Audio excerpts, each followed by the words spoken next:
Wala. Idingit ako ni Tanan. Ito kayo? Ano sige?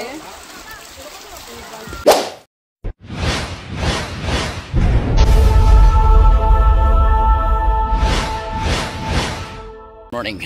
Nandito tayo guys sa Municipality of Manhoyod, no? Makikita ninyo sa likuran natin ang National Highway ng Manhoyod, no? So Manhoyod to Gihulngan Road po 'yon. Dito tayo sa may White Rock. Maliligo tayo dito. Dahil Sunday wala tayong rides ngayon. Wala tayong ibang mapupuntahan. So dito tayo maliligo sa White Rock Beach ng Manhoyod. Medyo tahimik pa, gawa ng maaga pa, mga alas 8 pa pasado ng umaga. Ayoko kasi ng mga matatanghalian tayo guys, no? Yung tanghali na tayo pumupunta sa area, kahit saan man ako magpunta, pagka may lakad gusto ko ng maaga, no? Kaya medyo tahimik pa, wala pa yung information, wala pang tao. Alam natin na mamaya maya dadami ito. Maganda ngayon gawa ng malaki ang dagat, no? Malalim ang dagat ngayon guys, kaya't maganda maligo. Nung last punta natin dito, kailangan mo pang pumunta doon sa may mga ilang metro din mula rito sa baybayin, gawa ng mababaw na porsyon. So ngayon maganda-ganda ang panahon, maganda ang paligid, malalim ang dagat, may tubig, kaya't pasarap maligo pagka ganon.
Kana atay madali ni atong tigsugba.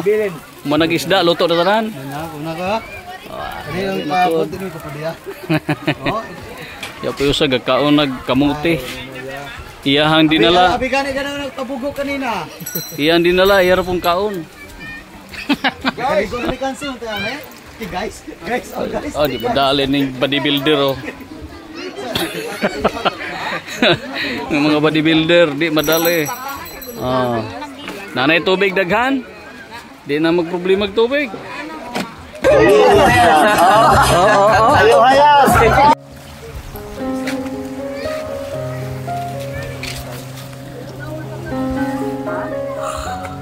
Una, man ang iba.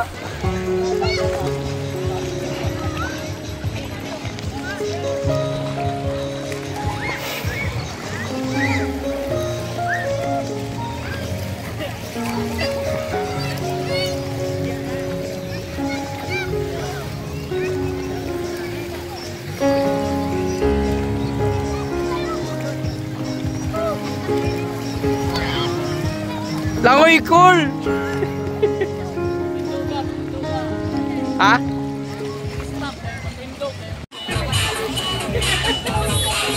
Layat na yung te.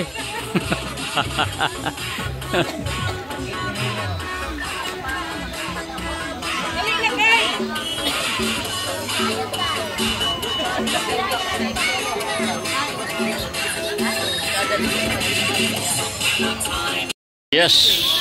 tapos na tayong maligo guys, no? Nakaligo na rin tayo sa tubig tabang, no? May gripo naman dito. Walang problema dito, no? Sa tubig, napakaraming tubig ko after mong maligo ng dagat. Pag nais mong magbanlaw, mag-shampoo, magsabon, meron dito guys sa White Rock Beach ng Manhuyot. No? Ito po ay na Bulisong. No, kung di ako nagkamali, no? Yun, kung hindi ako nagkakamali, Bulisong, Manhuyot. So sa mga di pa nakapunta dito, maaari kayong pumunta dito. Pangalawang bisis na natin napuntahan ditong lugar guys. So panibagong update, last 2 years ata tayo nakarating dito. So yan, makikita ninyo sa likuran, ganito po karami ang taong naliligo. Ayan, nagkabawas-bawas na nga yan. Nagkabawas-bawas na nga yan, gawa ng nagsiuwian na yung iba. Nagsiuwian na yung iba guys. Okay, so hanggang sa likuran natin, puno yan kanina nung panahon ng paliligo natin. Yan sa likod naman, hanggang ngayon meron pang mga naliligo dyan sa area na yan.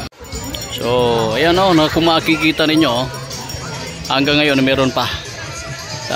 Dahil makulimlim ang panahon, wala nang init, mukhang uulan ata. Ayan, so ayan po yung present situation kapag mga ganitong panahon. Napakaganda ang lugar, no? Wala kang problema kung